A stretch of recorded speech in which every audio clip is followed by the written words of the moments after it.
partisipasinya dalam acara Ngobrol Asik episode 2 kali ini, Dana Didik, bersama Dr. Windy Novitasari atau Kak Windy dan Mas Rizky Jonathan lagi nih. Gitu. Untuk tema hari ini kita bakalan bahas tentang managing finance atau financial managing during medical school atau ketika kuliah jurusan kesehatan gitu.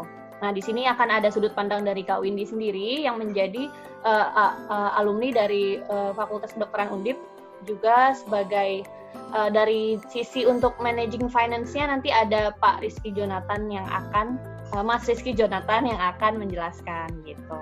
Di sini acaranya seperti temanya ngobrol asik, jadi seperti casual webinar aja. Nanti akan ada sesi Q&A untuk teman-teman dan rekan-rekan semuanya.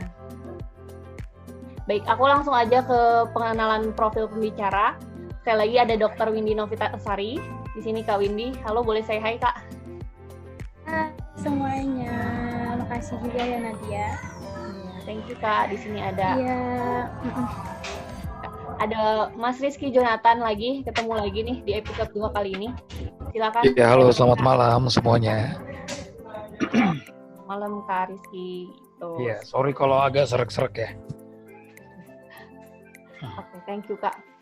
Oke, kita langsung aja ke sesi pertama. Di sini aku akan selanjutnya akan ada sesi sharing session soal karir dan soal karir sharing dari Kak Windy sendiri. Boleh langsung aku alihkan ke Kak Windy dan Kak Rizky. Monggo silakan. Ya, boleh. Halo Next. semuanya. Selamat malam. Malam, Win. Dulu sebelumnya, aku Windy Novitasari. Kebetulan baru lulus UKM-PPDI juga, terus sekarang kegiatannya ya masih nunggu buat intensif. Angkatan berapa, Win, dulu? Oh iya, aku kebetulan angkatan 2014. Lulus 2000 berapa berarti? 2000 berapa ini ya? 2020, Kak. 2020. Sekarang 2020. Berarti untuk 2020 sekarang Selesai statusnya. profesinya maksudnya. Oh, kalau kedokteran tuh esket baru dokter ya gitu ya kalau nggak salah. Baru dokter, iya. Oh, berarti esketnya dulu 4 tahun. Esketnya itu 2017. 17. Alhamdulillah. 3 tahun setengah. Oke. Selama sekolah kedokteran atau kuliah kedokteran, Win, di Semarang kan anak rantau nih. Soalnya Windy dari Jambi nih ya. Betul ya, Win? Iya. Iya, kebetulan dari Jambi. Boleh di-sharing dong, Win, suka dukanya gimana sih? Suka duka untuk anak rantaunya dulu, kalau sukanya sih ya bisa nambah pengalaman lah. Maksudnya sesuatu yang nggak ada di Jambi mungkin ada di Semarang. Kayak dukanya ya pasti tahu lah ya, semua anak rantau tuh kayak gimana sih gitu. Kangennya sama suasana rumah, terus kangen sama suasana tempat asal, itu pasti ada. Siapa lagi makanannya itu pasti kangen banget kadang. Nah, kan kalau kuliah kedokteran tuh setahu saya ya kan sibuk banget tuh, Win. Banyak praktikum, banyak buat laporan gitu ya. Nah, ketika lagi kayak gitu tuh tips-tipsnya dari Windy nih, pengalamannya Windy.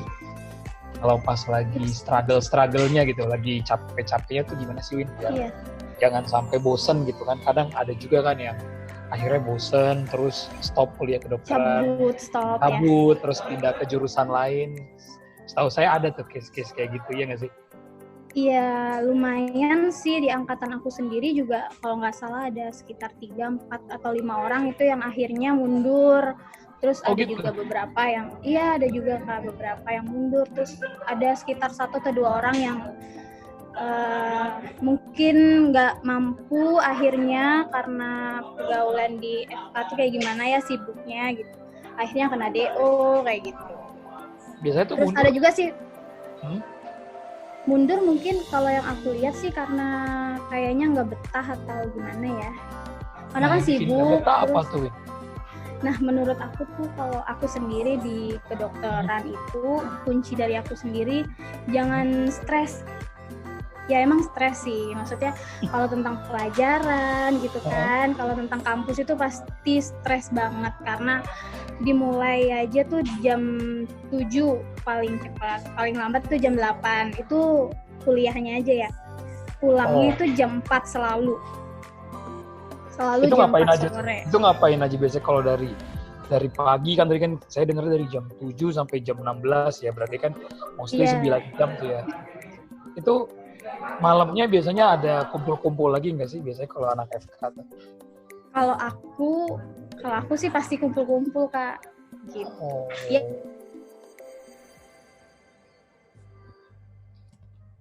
Halo ini. Putus. Ya agak putus ke Windy nih. Windy. Halo Win. Halo. Oke, kita sembari nunggu Windy ya, mungkin koneksinya terganggu.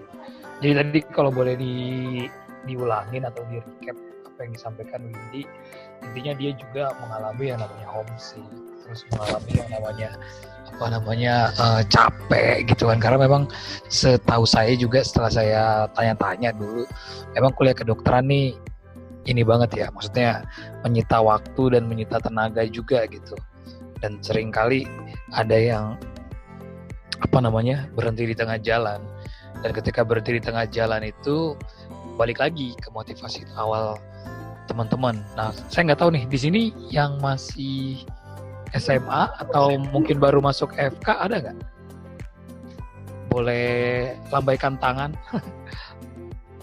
Atau yang cita-cita mau jadi dokter tapi semua. Gitu. Karena ini kan webinar casual ya, jadi kalau mau interaksi santai aja nggak apa-apa.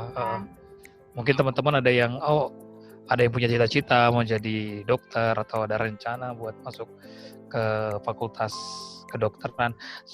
Fakultas kedokteran itu bukan cuma FK ya, tapi ada gizi, setahu saya ada keperawatan juga, dokter gigi juga, betul. Ada nggak kira-kira nih dari yang online sekarang nih? Boleh di ini? Ada Hana ya kayaknya. Oke, Windy udah connect ya, Win? Iya, maaf ya Kak.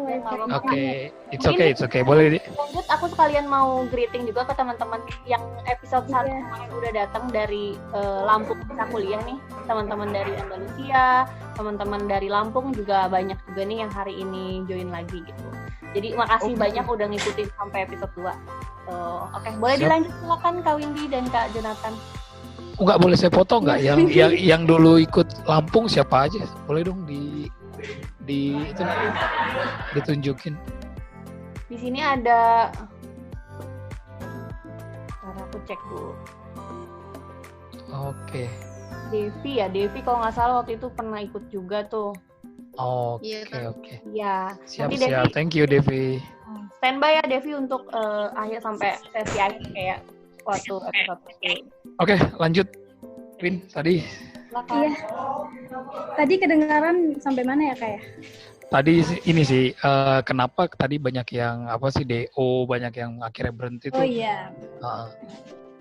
Mungkin karena faktor stres tadi ya kayak entah karena dia nggak nemuin teman yang cocok juga di FK, terus selain itu karena stres di FK itu tinggi sih menurut aku di jurusan kesehatan itu. Tinggi tekanannya maksudnya? Iya, tinggi tekanannya.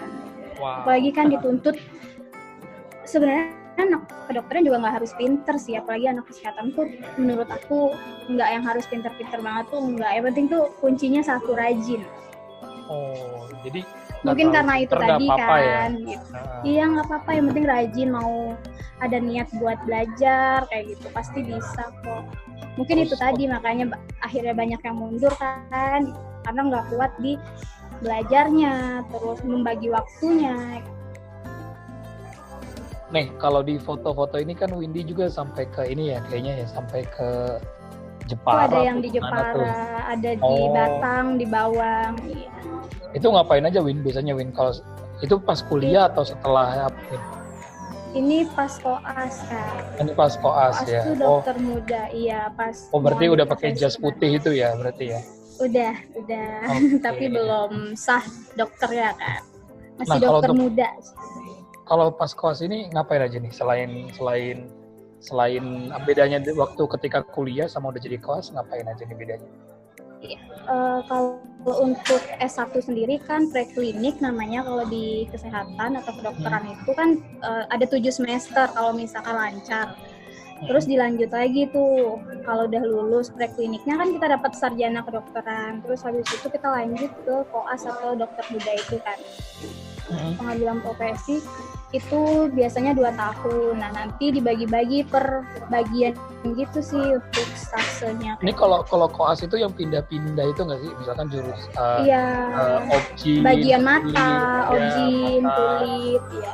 Terus biasanya pindah-pindah ya. Nah kalau ini kan kita ngomong fakultas yang berhubungan dengan di kedokteran sendiri kan sebenarnya FK ya, itu ada jurusan keperawatan, jurusan gizi, mungkin ada dokter gigi juga beberapa kampus, terus ya pastinya kedokteran umum.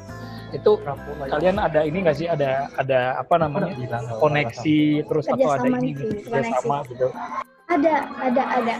Pertama kali diperkenalkan untuk kerjasama itu pas preklinik udah diperkenalkan sih, tapi itu untuk di Undip sendiri ya. Aku nggak tahu kalau misalkan univ lain, kayaknya ada deh yang beberapa itu. Oh gitu.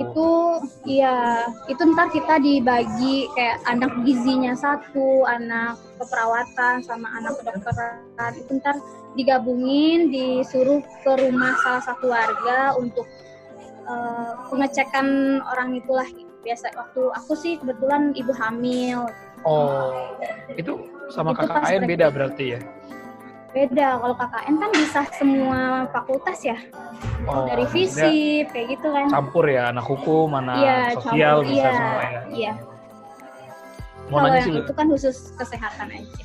Kalau pas koas gini udah dapat gaji nggak sih? Udah kerja tuh sebenarnya. Boro-boro ya dapat gaji, kita yang bayar lagi kan. Udah disuruh-suruh istilahnya kayak gitu ya. Udah bantuin terus udah jaga juga, tapi kita tetap harus bayar UKT tetap. Nggak ada gaji atau apa gitu, belum ada ya? Belum ada. Jadi ini masih pure sekolah ya? Iya, masih pure sekolah kan. Betul. Ya belajar lah kalau misalkan di preklinik. Tapi udah boleh ambil tindakan, Win? Sebenarnya kalau untuk ambil tindakan itu tergantung dari mahasiswi atau dokter mudanya sendiri ya kayak.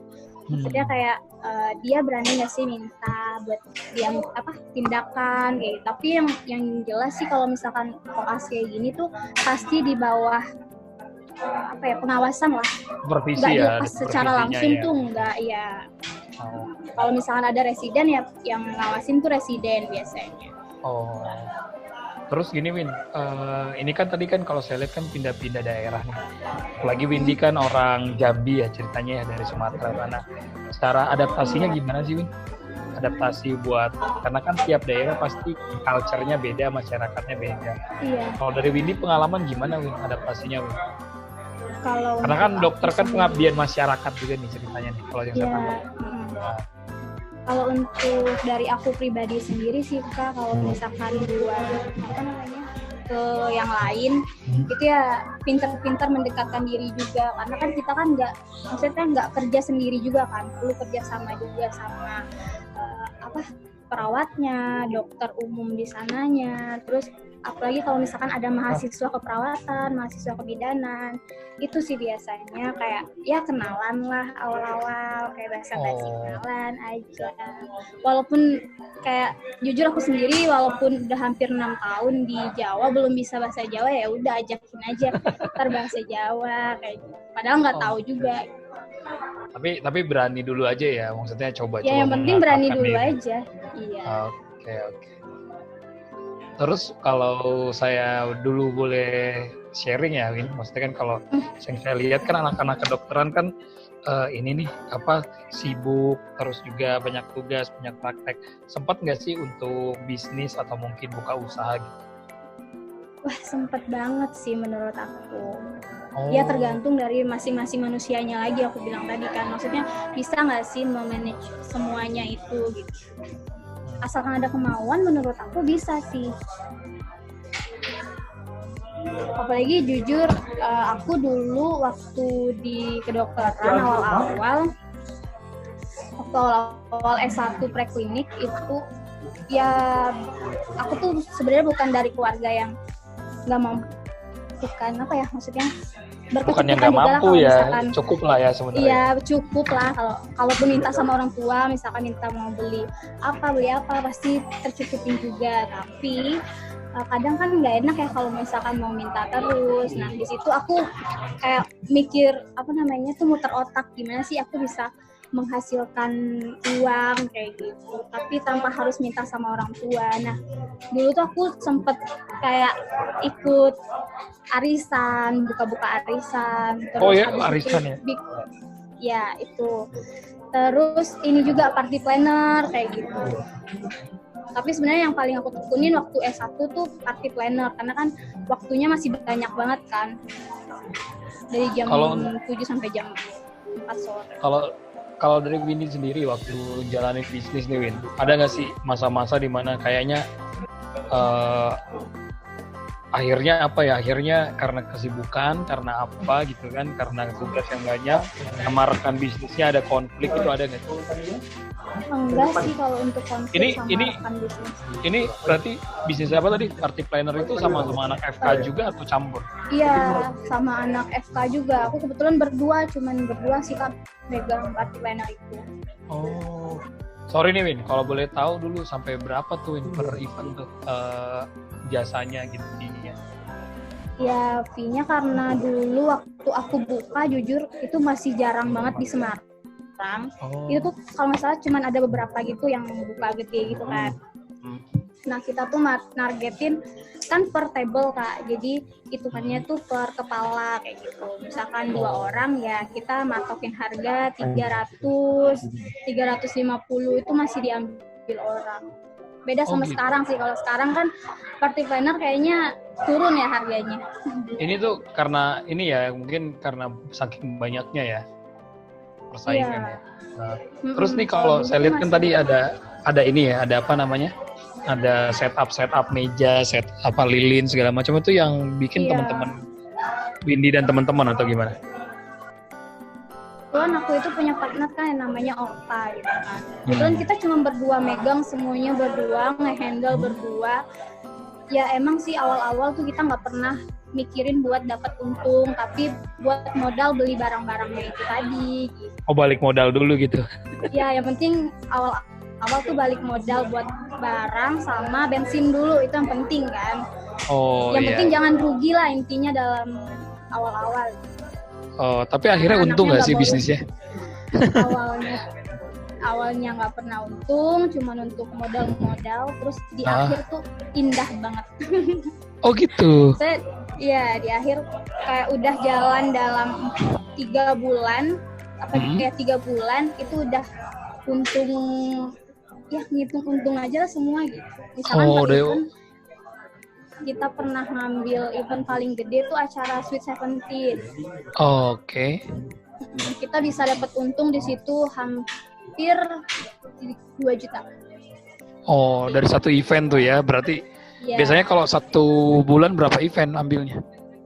Nah 1 bulan kita tergantung juga. Ya, yang paling kita ambil itu kan pada hari libur biasanya. Itu yang paling kita kejar. Tapi kalau misalkan hari biasa, kalau kita lagi nggak ada apa-apa, nggak ada kegiatan yang penting kayak gitu, kita ambil juga. Biasanya 1 bulan itu rata-rata bisa 6 sampai 8 event. Oh, lumayan ya berarti kalau satu event kita terbesar banget. 2 juta aja, mungkin kalau 6 event 12 juta. Wow. Lumayan. Keren. Siap. Wah, ini kayaknya bisa jadi referensi nih. Iya. Nggak ada rencana bikin di Jambi?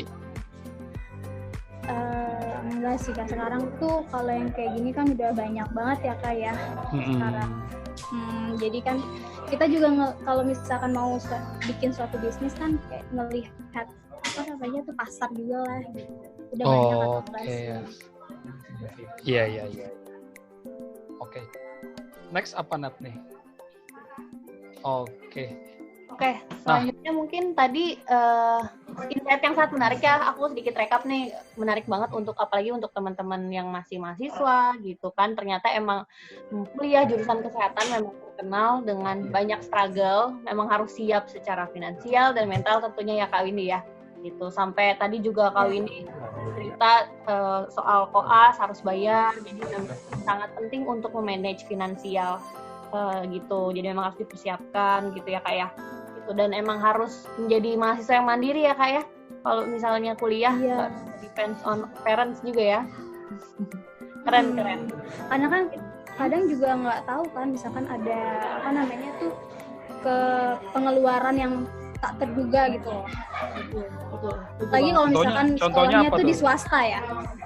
Kalau di Uni kan kebetulan negeri ya Kak ya. Jadi paling pengeluaran tak terduganya itu beli buku, terus bayar kayak ngeprint-printan yang nggak terduga banget lah harganya, padahal kayak gitu. Tapi kalau swasta kan beda lagi ya. Ada lagi ya tambahannya ya. Kalau swasta teman-teman aku tuh sering banget ngeluhnya tuh misalkan mau praktikum, remet atau kayak gimana, itu pasti mereka bayar lagi. Ada biaya lagi ya. Ada biaya lagi ya. Mungkin menurut aku itu berat banget sih ya. Terus dari uang bisnis tadi mungkin Windy bisa buat jajan, buat main gitu kali ya. Buat belanja-belanja. Terutama buat jalan-jalan. Buat traveling ya. Biar nggak minta sama orang tua lagi kan. Iya, betul keren. Oke. Next up.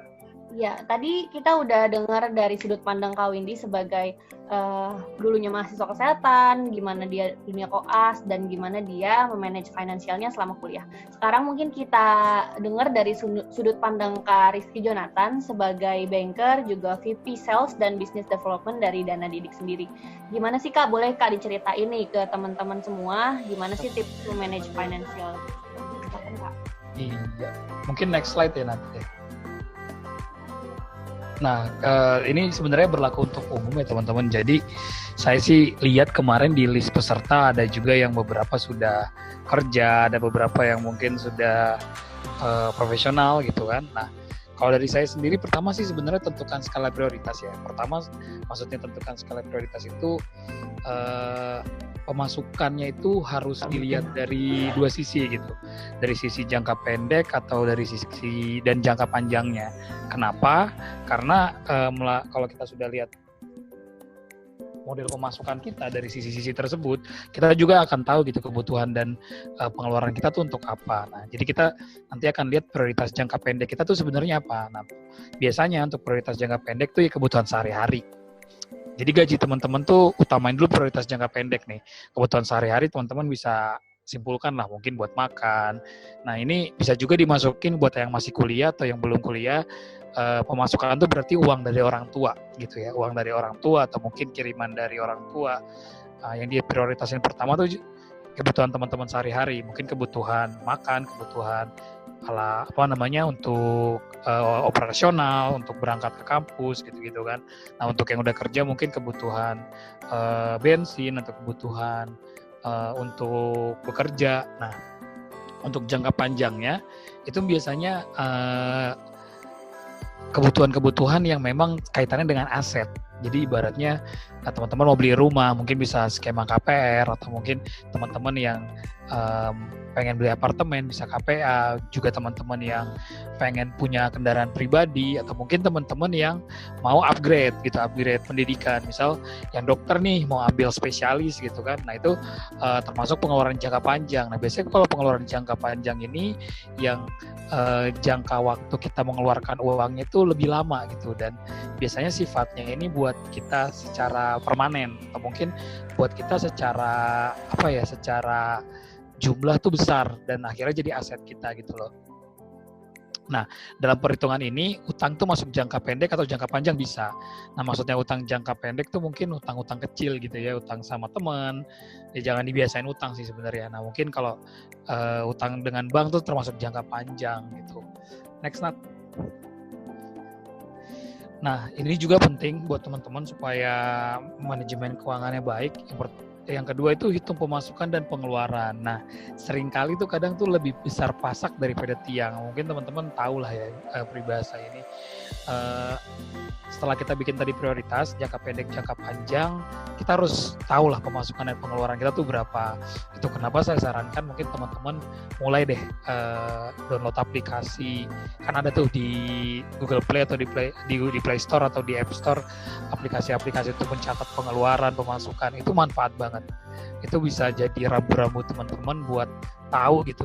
Berapa sih pemasukan saya, berapa sih pengeluaran saya tuh over ini nggak sih sebenarnya, over pengeluaran nggak. Nah, setelah itu teman-teman udah bisa tuh buat pengeluaran per bulan. Nah, pengeluaran ini teman-teman kelompokin lagi, bisa pengeluaran tetap tuh biasanya tagihan rutin. Biasanya kalau yang udah kerja ada cicilan-cicilan, ada mungkin tagihan-tagihan, itu bisa dimasukin ke pengeluaran tetap. Terus kebutuhan operasional. Misalkan ya tadi saya bilang untuk makan, untuk teman-teman ke kantor atau teman-teman kerja, bensin segala macam. Nah, terus juga pengeluaran tidak tetap. Nah, pengeluaran tidak tetap ini yang sering kali, yang sebenarnya ini pengeluaran sekunder, tapi kadang ya karena ego kita, karena gaya hidup, karena tuntutan, lifestyle, itu jadi justru lebih besar gitu. Dan yang akhirnya membuat kita bisa dibilang lebih besar pasak dari tiang. Biasanya kayak wisata, gadget, wisata ini mungkin traveling ya teman-teman ya. Misalkan teman-teman karena ngikutin zaman demi feed Instagram gitu kan yang kekinian, biarpun pemasukannya pas-pasan tapi dipaksa-paksain akhirnya ya begitu, bocor ya kan. Nah, saya sarankan terutama teman-teman yang masih muda jangan seperti itu gitu. Kalau saya bahasa simpelnya, bergayalah sesuai dompet kita, bergayalah sesuai dengan pemasukan kita. Jadi kalau penghasilan kita 10 juta ya bergayalah dengan 10 juta. Nah 10 juta ini ntar kita harus pangkas-pangkas lagi. Nah kita next ke yang ketiga, Nat. Nah ini nih yang penting. Jadi ya teman-teman ya, dalam segala hal sebenarnya kunci dari kesuksesan atau kunci dari kita bisa bukan survive ya, mungkin stabil keuangan kita ya di keseimbangan sebenarnya. Jadi teman-teman harus tentukan, harus menganalisa berapa pemasukan dan pengeluaran. Ini saran dari saya ya, ini tidak pasti ya, maksudnya ini bukan sesuatu yang teman-teman ya harus begini, enggak. Nah, kalau saya biasanya utang itu maksimal 30% dari penghasilan teman-teman. Nah, biasanya 30% itu teman-teman udah termasuk utang jangka pendek, utang jangka panjang. Berarti kan sisa 70% tuh ya. Ini saya hitung bulat-bulat aja.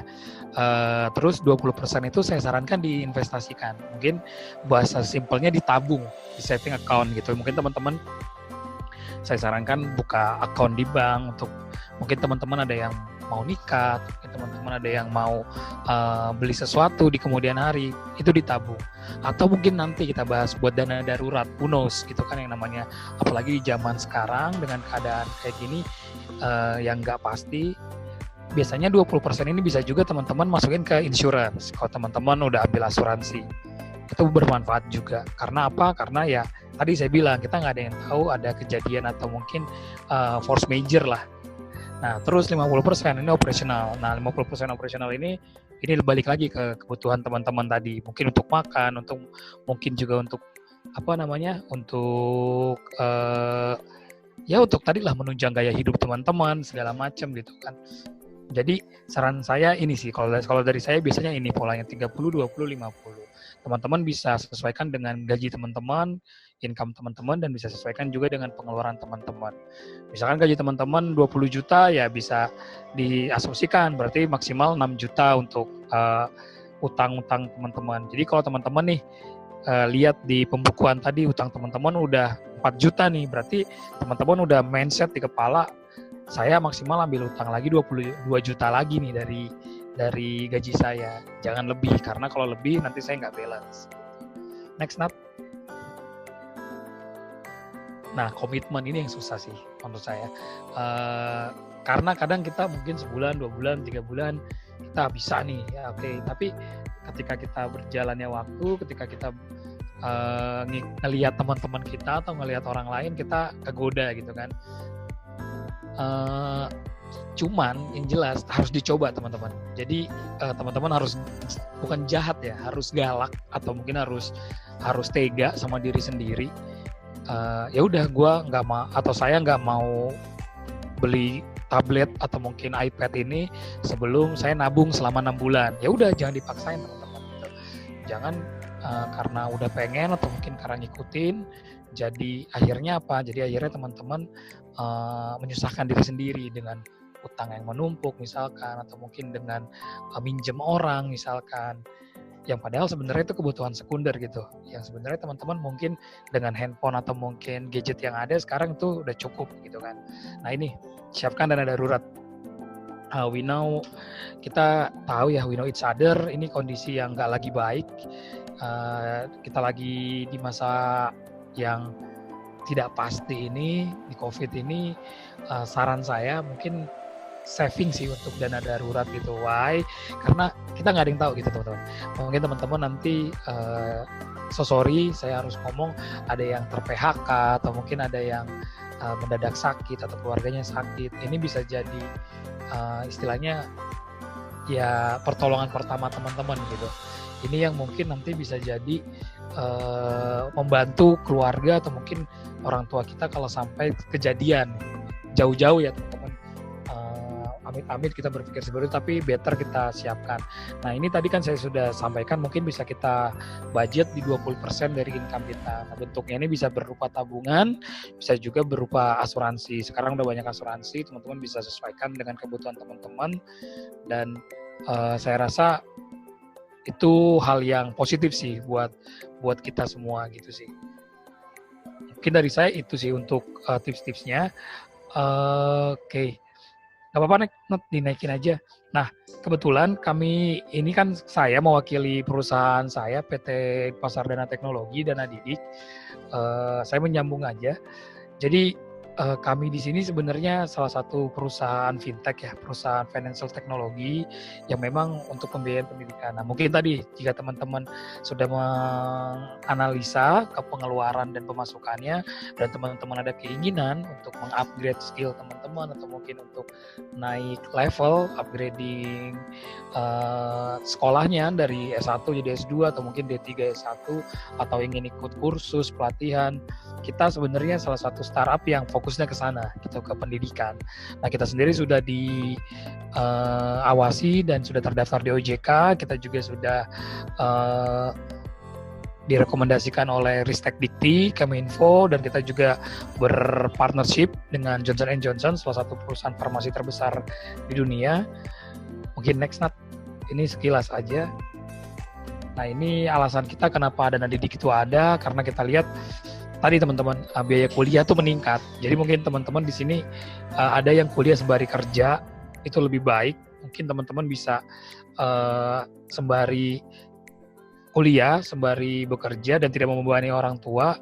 Ini cocok banget sebenarnya untuk teman-teman yang seperti ini. Atau mungkin teman-teman yang memang melihat orang tuanya tuh nggak bisa gitu uangnya langsung sebesar di awal. Apalagi kan zaman-zaman sekarang tuh setahu saya mahasiswa tuh UKT ya kebanyakan, dan UKT itu kan besar di depan kebanyakan. Nah, mungkin dengan dana didik ini bisa jadi solusi juga, karena dengan dana didik ini ntar teman-teman akan mendapat fasilitas pembiayaan untuk pendidikan teman-teman yang dimana nggak harus bayar langsung besar di depan, tapi bisa diangsur. Terus next, Nat. Nah, sebenarnya itu fintech apa ya? Fintech itu tadi udah saya jelaskan ya intinya ya. Dia teknologi dan inovasi bertujuan untuk bersaing dengan metode keuangan tradisional. Kalau teman-teman saya yakin udah pada pakai GoPay, udah pakai OVO, Dana, dan mungkin juga sudah pernah dengar seperti Modalku, Investri. Nah, kita tuh sama, fintech tuh seperti itu gitu. Nah, peer-to-peer lending ini sendiri intinya kita adalah wadah bagi para peminjam dan pemberi pinjaman, di mana kita nanti jadi istilahnya fasilitatornya yang mempertemukan kedua sisi ini gitu. Next, Nat.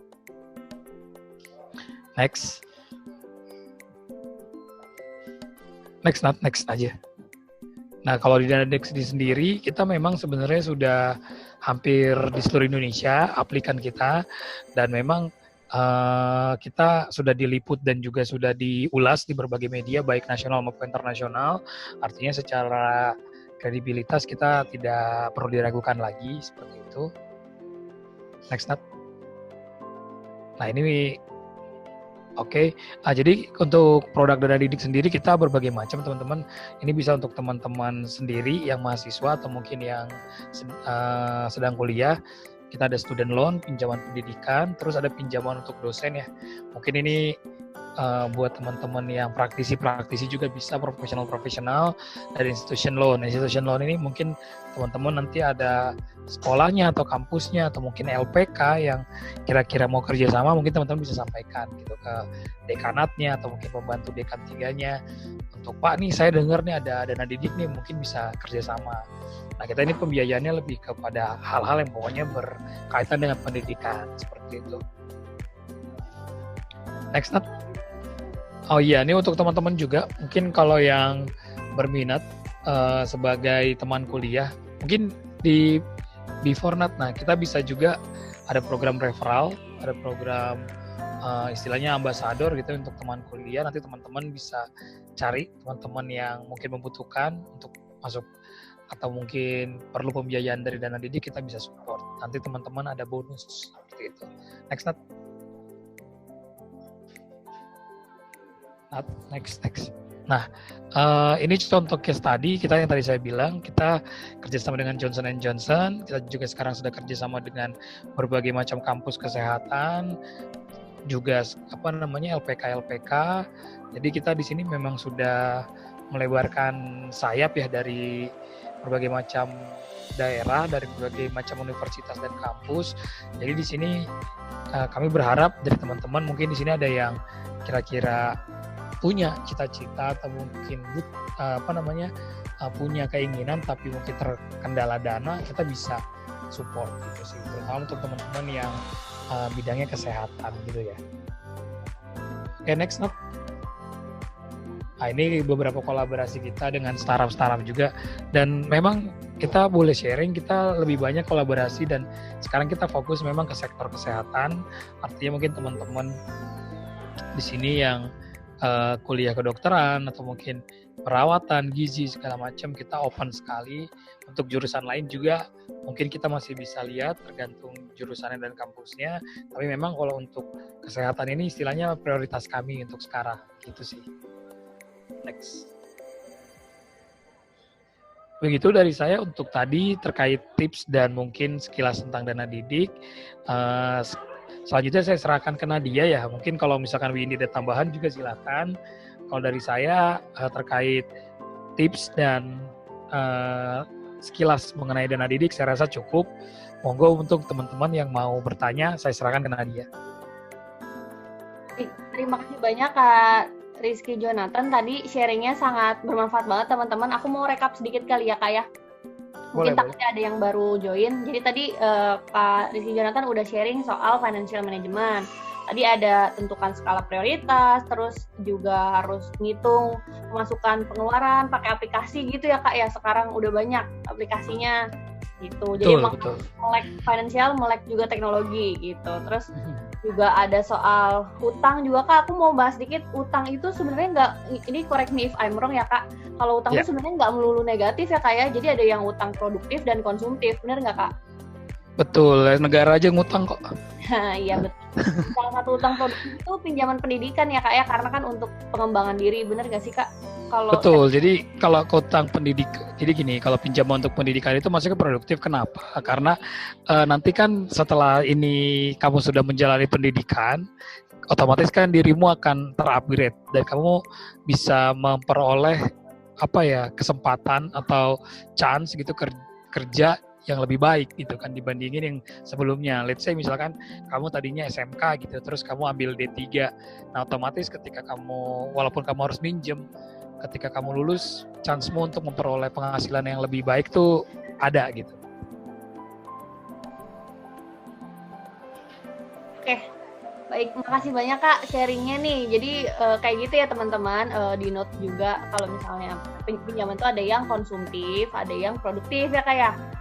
Kalau yang konsumtif banyak tuh, kalau yang konsumtif. Jadi daripada pay letter untuk barang-barang yang nggak jelas gitu ya Kak, mending untuk produktif, untuk ningkatin skill diri gitu ya. daripada pakai Shopee Pay Later kan. betul. Oke deh, tapi ada yang mau panjangnya ditambah? udah banyak tuh. Sebelum kita masuk ke sesi Q&A, Kak Windy sendiri?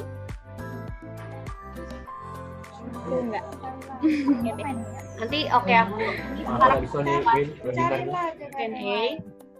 Nanti bisa nanyanya bisa langsung ke Kak Windy juga atau ke Kak Rizky Jonathan. Kalau Kak Windy nanti mungkin tanya-tanya juga gimana sih Kak kalau misalnya pengalaman Kakak kuliah gitu ya. Kalau misalnya ke Kak Rizky Jonathan bisa nanya juga tentang financial management. Nah, saya nanya apa aja nggak apa-apa. Iya, live lesson juga bisa jawab ya. Karena kayak ini banget nih, keren banget deh pokoknya. Aku langsung buka aja sesi tanya jawab. Nanti di sini aku komandoin di raise hand aja. Nanti yang pertama kali, maksudnya yang 3 awal akan, yang beruntung yang 3 awal nanya akan dapat saldo OVO 50.000 per orangnya gitu. Slotnya ada 3 gitu ya. Mungkin boleh di raise hand, di pakai countdown aja ya Kak ya? Boleh, silakan Nadia. Oke deh, aku countdown ya. Di hitungan ketiga, 2, 1 boleh raise hand sekarang. Nanti aku akan lihat. Atau Kak Intan nih yang jadi admin host mungkin bisa lihat ada yang raise hand nggak? Bertanya.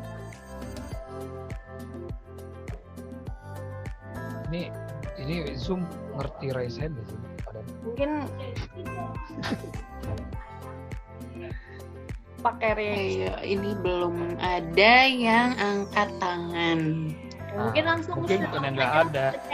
Langsung itu aja lah, langsung shout out aja lah, nggak apa-apa. Oke deh. Mungkin langsung aja ke chat, boleh chat, boleh ngomong kok, boleh ngomong. Pertama, boleh langsung dibuka cam dan tanya aja langsung. Nanti dapat saldo OVO. Boleh langsung teman-teman di chat aja.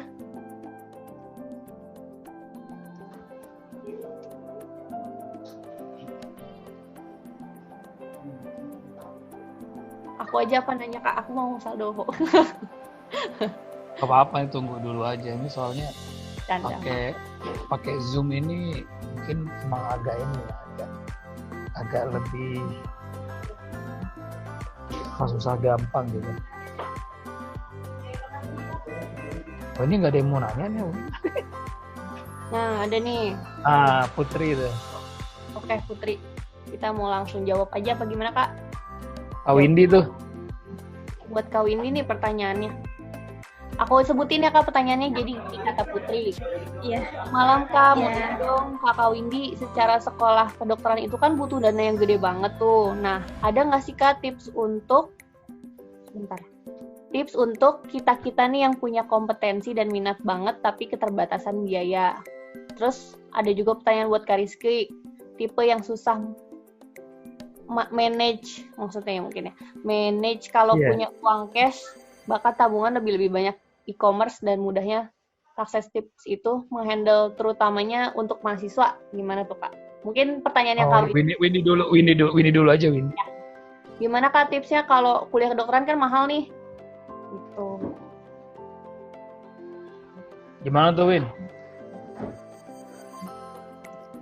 Kalau oke, terima kasih untuk pertanyaannya. Masalahnya kalau Windy itu nggak ada yang mahal sih, setahu saya. Nggak juga Kak, pasti ada lah ya. Kalau menurut aku sendiri sih ya, tips dari aku mungkin harus punya tabungan cadangan, kayak seperti apa sih namanya tuh, tabungan emergensi gitu loh. Gitu sih menurut aku. Misalkan nih, apalagi kalau misalkan untuk anak kuliahan kan pasti uangnya tuh per bulan ya. Nah, dalam uang per bulan itulah yang kita tabung, misalkan 10%-nya untuk apa, 10%-nya untuk apa, kayak gitu. Apalagi kalau misalkan untuk kuliah kedokteran sendiri kan emang ya, kita juga nggak tahu kan ke depannya misalkan orang tua tetap punya punya uangnya atau enggak buat ngebiayain membiayakan kita. Nah makanya kita harus punya cadangan juga gitu, tabungan lah minimal, atau kalau misalkan kita bisa sih ya cari-cari usaha kecil-kecilan menurut aku. Karena itu sangat penting sih. Atau langsung nanya langsung ke Dana Didik ya, apakah ada caranya ya kan? Ya itu salah satu caranya sih. Iya, kalau dari Dana Didik sendiri gimana Kak? Kalau dari kita sebenarnya kita bisa ya, bukan membantu ya, maksudnya berbisnis dengan teman-teman bagi yang membutuhkan mungkin dana. Tadi yang saya bilang, kadang kan orang tua gitu mungkin nggak kuat di awal gitu, karena mungkin UKT-nya besar di depan gitu. Nah mungkin kalau dengan skema diangsur atau cicilan gitu kan, mungkin kita kan bisa dicicil sampai 2 tahun tuh, itu cocok kayak gitu. Jadi teman-teman bisa lebih efisien lah untuk mengatur cash flow-nya. Orang tua juga nggak langsung istilahnya besar pengeluaran di awal gitu. Itu sih. Dan jangan sampai orang tua sampai jual tanah gitu kan, mungkin kalau yang di desa sana jual sawah gitu, terus jualnya sama rentenir lagi kan. Nah itu yang mungkin akhirnya kasihan gitu orang tua kita, dan nanti anaknya yang sekolah juga malah stres gitu karena orang tuanya nggak mampu gitu buat bayar gitu sih.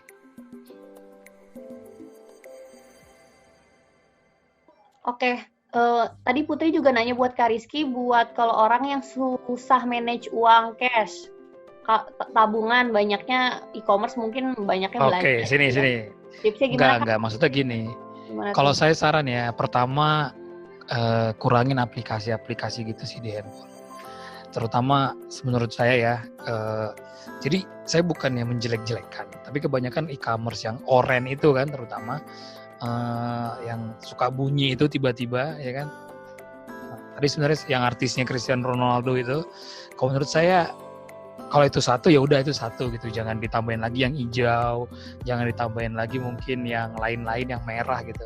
Karena apa? Itu sebenarnya secara psikologis mempengaruhi teman-teman sih untuk belanja-belanja, apalagi mereka sering kali bikin promo-promo gitu kan, 99, 10 lah, nanti 11 12. Sama menurut saya kurangin juga punya dana-dana di dompet digital. Kalau sekarang itu pengaruh banget secara psikologis, ngebuat kita pengen keluarin uang terus. Kadang kan teman-teman mungkin sadar nggak sadar ya, ketika kita punya saldo yang warna ungu tuh atau mungkin yang warna hijau, itu bawaannya kita pengen keluarin uang gitu. Udah deh, gue mau titik-titik food gitu. Gue pengen order food ini, gue pengen order di aplikasi ini, rasanya tuh pengen kayak gitu.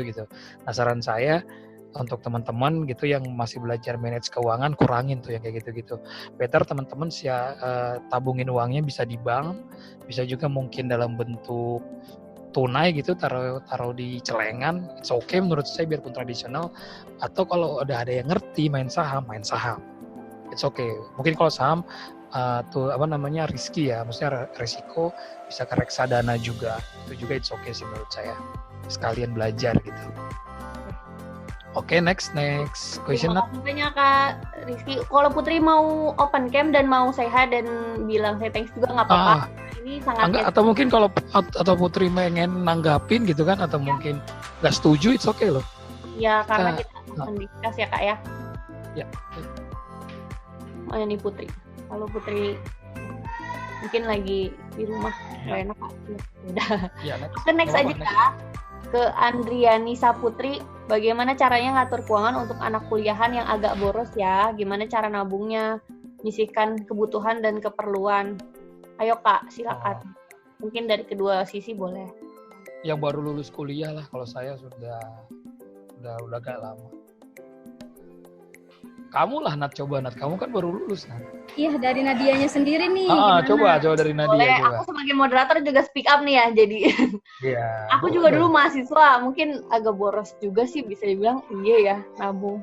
Aku tuh dulu bener kata Mas Jo, ada satu aplikasi namanya, aku nggak tahu logonya biru gitu, jadi kayak bisa nge-track kamu buat misalnya sedekah berapa, terus kayak buat nabung udah berapa nih, pengeluaran berapa, dan itu waktu itu aku pakai aplikasi itu 3 bulan dan emang bener-bener ada works banget sih, kayak yang jadi lebih ke kontrol dibandingkan sebelum aku nggak nge-track pemasukan pengeluaran aku sih gitu. Mungkin kalau Kak Windy juga mau nambahin juga boleh. Boleh, Win.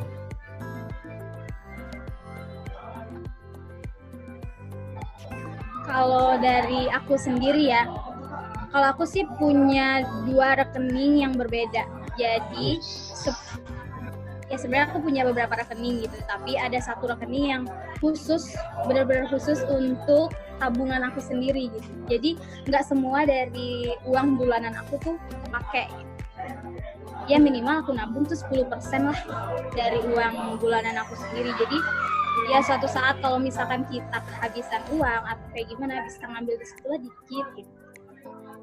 Itu sih tips dari aku, punya tabungan yang beda dari kita biasanya. Juga apalagi tabungan yang ngambilnya di limit gitu ya Kak ya. Jadi kita nggak bisa bener. banyak. Nggak bisa ngambil banyak kan. Kayak gitu. Halo Andriani. Kalau saya nambahin, kalau saya sih harus tega sih sama diri sendiri sih. Jadi maksudnya gimana ya? Kita dari awal tuh harus udah punya prinsip ya, jangan sampai lebih dari sekian, jangan sampai over dari income atau over dari uang yang diberikan orang tua. Kadang itu yang gimana ya? Kadang itu kita bukan karena kebutuhan, tapi karena keinginan gitu. Itu yang beda sih. Jadi harus bisa membedakan antara kebutuhan sama keinginan sih. Karena kalau kita ngikutin keinginan ya nggak habis-habis. Tapi kalau kebutuhan, saya rasa dengan income yang atau sesuatu yang dikasih ke kita dari orang tua, ya itu sebenarnya udah cukup. Gitu sih.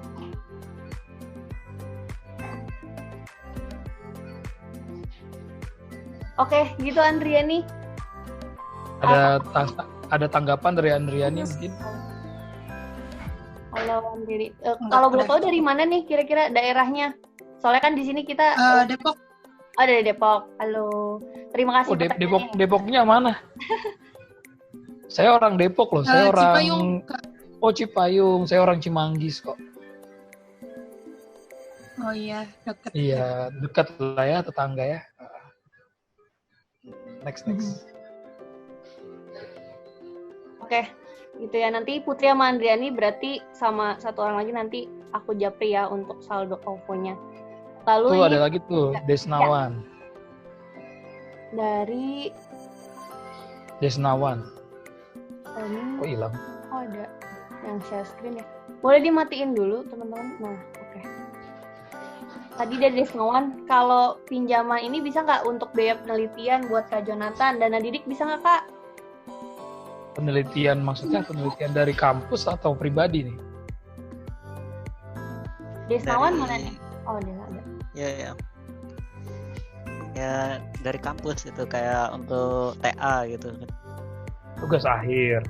Mm-mm. Bisa, itu masuk dalam pinjaman pendidikan juga kan berarti Mas? Gitu ya. Bisa. Ada batas maksimal atau minimalnya nggak sih Kak?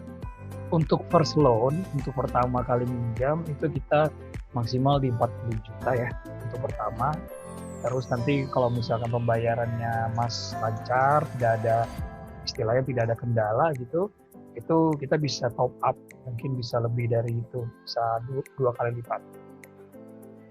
Oh gitu. Kalau boleh tahu dari mana Mas Desnawan? Ini dari Palembang. Oh, oke, Wong Kitogalo ya. Ya.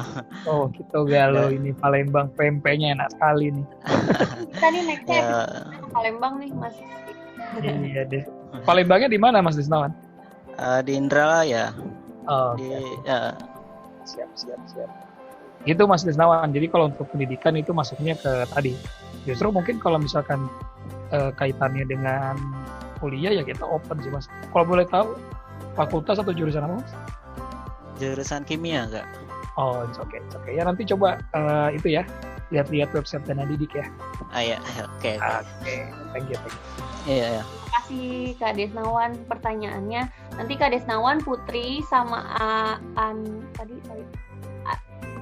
Andriani ya. Nanti aku Andriani jawab. Saputri. Ya, terima Yang kasih. lain nggak apa-apa tuh Nat, kalau ada yang nanya Nat. Maksudnya kita jawab. Ya, mari kita jawab dari Devi Dwi. Halo Devi, ketemu lagi sama kita nih. Lumayan sering dia. Halo Kak, halo. Devi, mana? Devi Dwi. Oke. Aku sebutin pertanyaannya, manajemen waktu buat belajar. Apalagi katanya Kak Windy juga usaha sambil kuliah nih, gimana Kak? Apalagi sibuk banget nih. Dijawabin. Oke, terima kasih untuk pertanyaannya. Ini maaf ya agak ribut di sini, jadi kedengeran nggak sih sebenarnya? Dengeran? Kalau untuk manajemen waktu belajar terus sama kerja dulu sih, ya aku kan punya jadwal belajar yang misalkan dari kuliah dari jam 7 sampai jam 4 sore, itu benar-benar kuliah. Ntar kalau misalkan ada tugas atau tugas praktikum lah biasanya, nah di situ aku ngerjain sambilan juga. Kalau aku dulu, terus dari jam 4 sore kan aku udah free tuh. Nah misalkan aku kerja lagi, biasanya kan ngedekor kayak gitu. Nah setelah ngedekor kan aku free lagi tuh. Jadi disitulah aku nyambil buat ngerjain tugas kalau misalnya ada tugas. Terus kalau misalkan untuk waktu pandemi ini sendiri ya, kan biasanya kebanyakan belajar online ya. Nah itu sih yang menurut aku juga paling enak lah sih, bisa sambilan istirahat, cuman di rumah aja kayak gitu kan, nggak perlu ke kampus, jadi nggak banyak waktu yang terbuang juga lah sih kalau menurut aku ya. Soalnya aku juga pernah di awal-awal pandemi kan aku ikut les les buat belajar UKM BPD kan, jadinya ya juga ada waktu pas pandemi ini belajar, walaupun menurut aku kurang efektif juga. Siap. Thank you Kak Windy. Aku langsung next aja. Kita udah cukup atau ada lagi yang mau kamu tanyakan?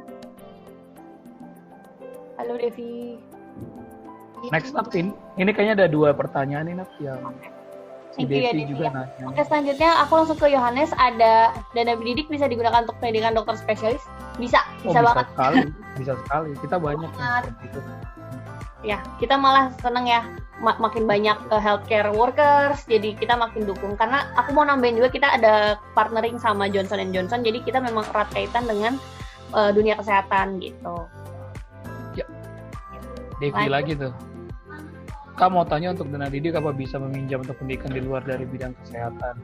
Bisa, cuman memang nanti kita lihat dulu itunya ya, maksudnya jurusannya apa, kampusnya apa, dan rekanan atau tidaknya dengan kita itu juga pengaruh sih sebenarnya. Yang penting dicoba dulu aja.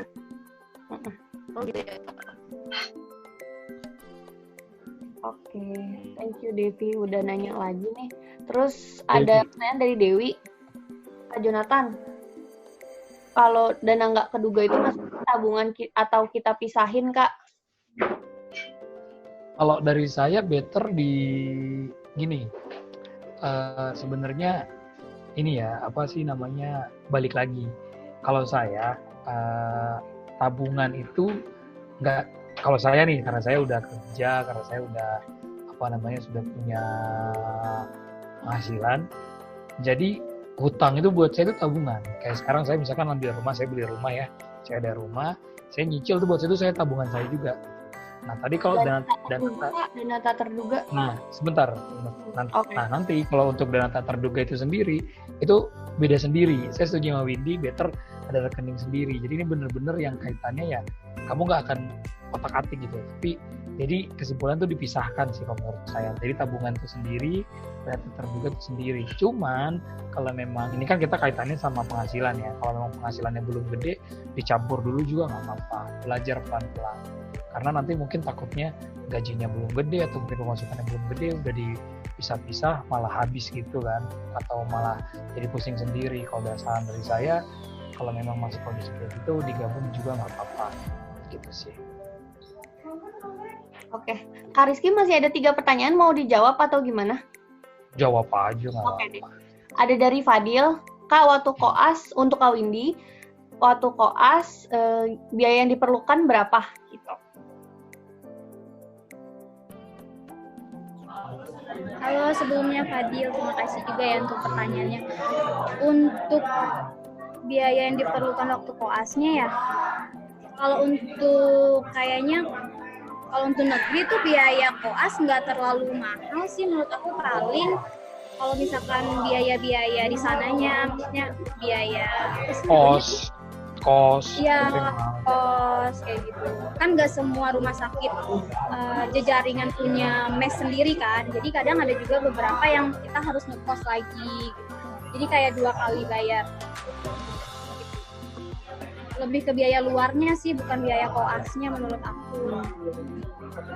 Thank you, noted. Itu ya Fadil ya. Aku langsung aja nih untuk mempersingkat waktu. Halo Kak, saya dari Bogor. Halo Anggita. Aku juga orang Bogor by the way. Saya untuk bertanya untuk Kak Jonathan. Nadia tuh anak IPB loh itu. Dan Nadidik bisa untuk pelatihan atau Bisa banget. Bisa banget. Mungkin buat teman-teman yang dokter atau mungkin yang profesi ke lain juga perlu misalkan ambil STR, mungkin sertifikasi apa gitu bisa. Ya. Itu bisa. Kita buat sertifikasi banyak. Ya. Betul. Untuk yang mau pelatihan juga kita bisa ya Kak Jonathan ya? Bisa. Mau pelatihan. Apalagi ini nih, Kak, kalau untuk profesi kebidanan bisa Kak? Bisa, apa aja bisa. bisa banget. Kita juga banyak kerjasama sama kampus-kampus kesehatan kayak yang tadi udah dijelaskan. Akper, Akbid kita banyak kok. Sama Stikes gitu. Nah, gitu. Oke, gitu aja pertanyaannya. Iya, halo Anggita. Salam kita satu alma mater. Oh gitu, ada yang anak kita juga. Oke, gitu ya. Kira-kira ada lagi yang mau ditanyakan? Atau cukup? Silakan. Sebelum kami tutup. 2, 3. Mungkin nggak ada ya Kak Jonathan, udah 23 juga. Oke. Mungkin kita foto bersama dulu kali ya. Boleh. Mungkin kalau teman-teman mau open cam, kita mau sesi foto nih. Boleh aku minta tolong teman-teman untuk open cam, apalagi yang udah bertanya tadi. Makasih banyak pertanyaannya, sangat-sangat memberikan insight dan juga ini ya, kritis banget. Apalagi soal ini udah pada bukan. Ya. Andriani. Oke, aku tunggu ya teman-teman. Aku mau ini juga nih, screenshot nih. Pengen lihat juga kenalan sama teman-teman. Mungkin nanti kita bikin webinar lagi, bakal ketemu lagi. Halo Andriani, Johannes, Muhammad Fadli,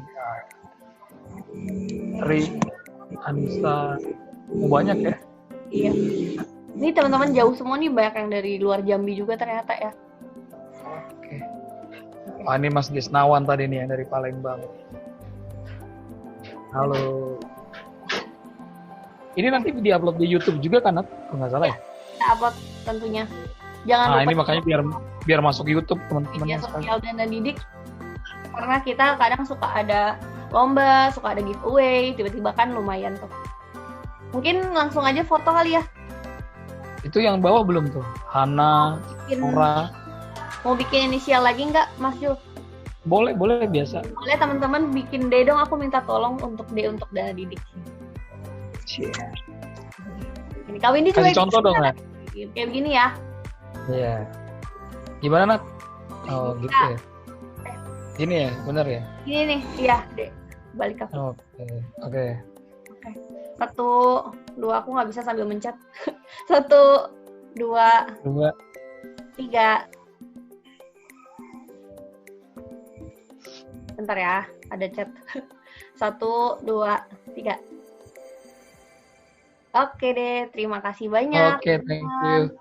Thank you teman-teman semua. Mohon maaf kalau ada kekurangan. Thank you untuk Windy. Sukses, sampai ketemu di edisi selanjutnya ya.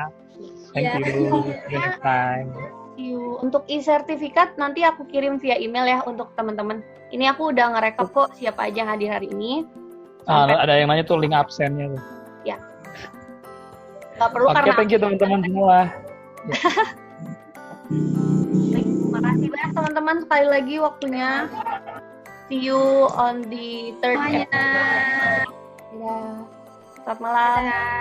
Thank you Kak Windy.